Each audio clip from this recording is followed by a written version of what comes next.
नमस्कार। आकाशवाणी जयपुर अजमेर से प्रस्तुत हैं प्रादेशिक समाचार।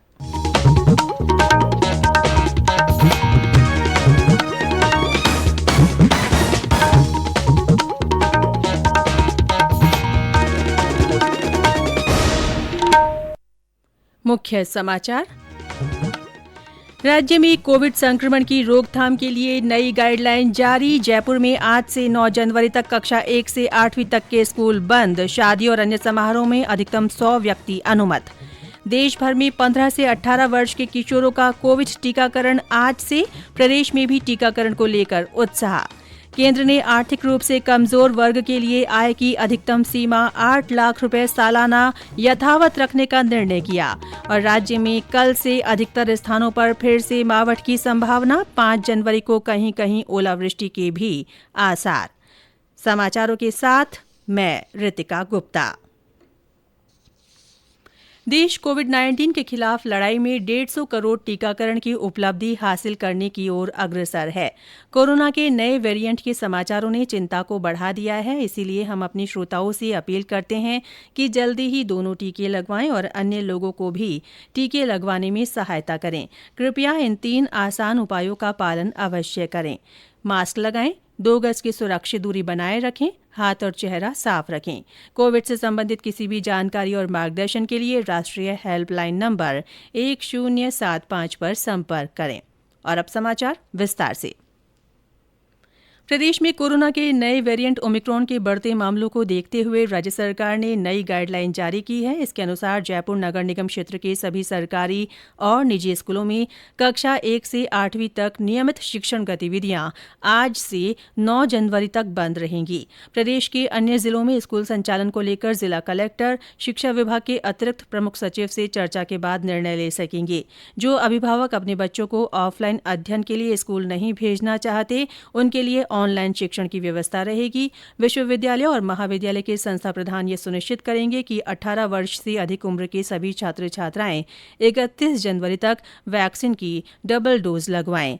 मुख्यमंत्री अशोक गहलोत की अध्यक्षता में कल धर्मगुरुओं, राजनीतिक दलों और गैर सरकारी संगठनों के साथ संवाद के बाद गृह विभाग ने नई गाइडलाइन जारी की। 31 जनवरी तक पात्र सभी लोगों के लिए वैक्सीन की दोनों डोज लगवाना अनिवार्य किया गया है। विवाह सहित सभी तरह के राजनीतिक, सामाजिक और धार्मिक कार्यक्रमों में 100 लोगों के शामिल होने की अनुमति होगी। कैटरिंग और बैंड वालों की संख्या इसमें शामिल नहीं की गई है। अंतिम संस्कार में 20 से अधिक व्यक्ति शामिल नहीं हो सकेंगे। धार्मिक स्थलों पर कोविड गाइडलाइन की पालना सुनिश्चित करते हुए फूल, माला, प्रसाद, चादर और अन्य पूजा सामग्री ले जाने पर रोक रहेगी। सभी दुकानों, क्लबों, जिम, रेस्टोरेंट, मॉल और व्यावसायिक प्रतिष्ठानों के संचालक और स्टाफ का वैक्सीनेशन सुनिश्चित किया जाएगा। स्टाफ के वैक्सीनेशन की सूचना भी दर्शानी होगी। विदेश से आने वाले लोगों को RT-PCR जांच कराना अनिवार्य होगा। रिपोर्ट नेगेटिव आने तक संबंधित यात्री को 7 दिन के लिए क्वारंटीन किया जाएगा। शिक्षण संस्थाओं को छोड़कर नए आदेश राज्य में 7 जनवरी से प्रभावी होंगे। पूरे प्रदेश में रोजाना रात 11 बजे से सुबह 5 बजे तक जन अनुशासन कर्फ्यू लागू रहेगा। देश में 15 से 18 वर्ष के किशोरों के लिए आज से कोविड टीकाकरण शुरू हो रहा है। इस समूह के लिए केवल कोवैक्सीन का टीका दिया जाएगा। जिन किशोरों का जन्म वर्ष 2007 या इससे पहले हुआ है, वे सभी टीका लगवाने के पात्र होंगे। इस वर्ग के लिए कोविड टीके का पंजीकरण 1 जनवरी से कोविन पोर्टल पर उपलब्ध है। टीके के लिए बुकिंग ऑनलाइन या कोविड टीका केंद्र पर जाकर कराई जा सकती है। ये टीका निःशुल्क उपलब्ध होगा। राज्य में भी आज से 3,456 सरकारी चिकित्सा संस्थानों में 15 से 18 आयु वर्ग के लिए टीकाकरण की व्यवस्था की गई है। करौली जिले में 55 चिकित्सा संस्थानों में टीके लगाए जाएंगे। सीकर जिले से हमारे संवाददाता ने बताया कि वहां इस आयु वर्ग के टीकाकरण के लिए बुधवार को महाअभियान भी चलाया जाएगा। सीकर जिले के 9 वैक्सीनेशन सेंटर पर 15 से 18 आयु वर्ग के बच्चों के लिए आज टीकाकरण का कार्य शुरू हो रहा है। सीकर शहर में एक निजी कोचिंग सेंटर में अलग से टीकाकरण केंद्र बनाया गया है। इसके अलावा जिले की प्रत्येक CSC पर टीकाकरण केंद्र बनेगा। इसके बाद बुधवार को टीकाकरण के लिए महाअभियान भी चलाया जाएगा। प्रशासन के अनुसार जिले में 15 से 18 वर्ष के करीब 2 लाख बच्चों का टीकाकरण किया जाएगा। बच्चों के वैक्सीनेशन के लिए 181 नंबर पर कॉल करने पर घर तक टीकाकरण की टीम भेजी जाएगी। बाल मुकुंद जोशी, आकाशवाणी समाचार, सीकर। उधर बारां जिले में 97,000 से अधिक किशोरों को टीके लगाने का लक्ष्य रखा गया है। बारां जिले में सीएमएचओ डॉक्टर संपत राज नागर ने बताया कि 31 दिसंबर को जिले को 40,000 डोज वैक्सीन मिली है, जिसे निर्धारित टीकाकरण केंद्रों को भेज दिया है। बच्चों के वैक्सीनेशन के लिए नए साल के प्रथम दिन से ही रजिस्ट्रेशन शुरू कर दिए गए थे। इसके अलावा मौके पर भी रजिस्ट्रेशन किए जाएंगे। प्रथम डोज के 28 दिन बाद दूसरी खुराक लगाई जाएगी। लक्ष्मीचंद नागर, आकाशवाणी समाचार, बारां। श्रीगंगानगर जिले में लगभग 1.5 लाख किशोरों के टीकाकरण का लक्ष्य रखा गया है। वहीं अलवर और बूंदी जिले में टीकाकरण को लेकर किशोरों में उत्साह देखा जा रहा है। चिकित्सा मंत्री परसादी लाल मीणा ने 15 से 18 आयु वर्ग के किशोरों से ज्यादा वैक्सीनेशन करवाने की अपील की है। राज्य में अब तक कोविड टीकाकरण अभियान के तहत 8 करोड़ 19 लाख से अधिक टीके लगाए जा चुके हैं। वहीं देश में 90% पात्र आबादी को पहला और 65% आबादी को दूसरा टीका लगाया जा चुका है। ये समाचार आकाशवाणी जयपुर अजमेर से प्रसारित किए जा रहे हैं। समाचार अभी और भी हैं, उससे पहले कोरोना जागरूकता संदेश। चलो मिलकर एक शुरुआत करें, चलो एक फैसला आज करें। मास्क नहीं तो टोकेंगे, कोरोना को रोकेंगे। चलो एक इरादा करते हैं, चलो कुछ वादा करते हैं। मास्क नहीं तो टोकेंगे, कोरोना को रोकेंगे। प्रादेशिक समाचारों में फिर से आपका स्वागत है। प्रदेश में कल कोरोना संक्रमण के नए मामलों में और बढ़ोतरी हुई और 355 मामले मिले। सबसे ज्यादा 224 संक्रमित जयपुर जिले में मिले।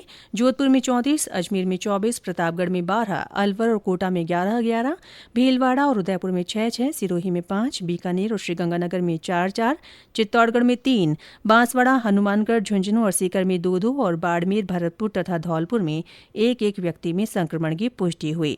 सक्रिय मामलों की संख्या बढ़कर 1,500 से ऊपर हो गई है। इनमें से 1,012 मरीज अकेले जयपुर जिले में हैं।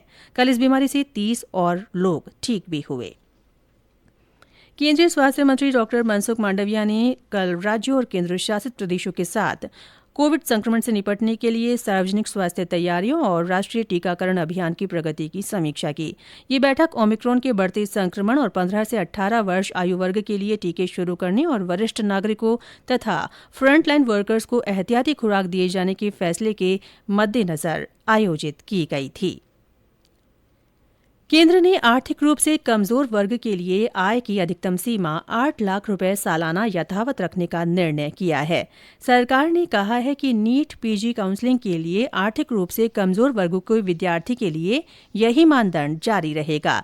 उच्चतम न्यायालय में शपथ पत्र जारी करते हुए सरकार ने कहा कि ये निर्णय विशेषज्ञ समिति की सिफारिशों के आधार पर लिया गया है।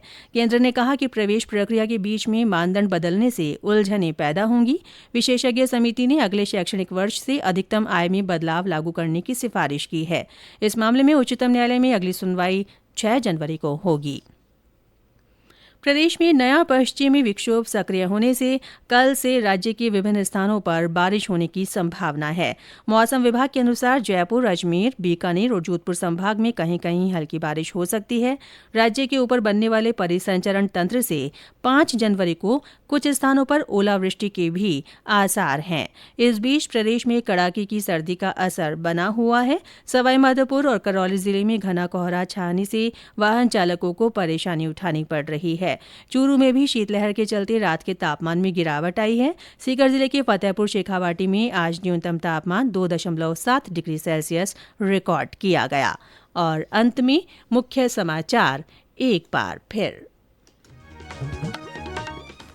राज्य में कोविड संक्रमण की रोकथाम के लिए जारी नई गाइडलाइन के तहत जयपुर में आज से 9 जनवरी तक कक्षा 1 से 8वीं तक के स्कूल बंद रहेंगे। शादी और अन्य समारोह में अधिकतम 100 व्यक्ति अनुमत होंगे।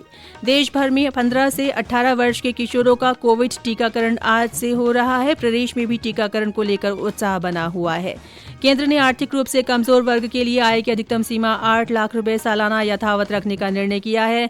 और राज्य में कल से अधिकतर स्थानों पर फिर से मावठ की संभावना है। 5 जनवरी को कहीं कहीं ओलावृष्टि के भी आसार हैं। इसी के साथ प्रादेशिक समाचार बुलेटिन समाप्त हुआ। नमस्कार।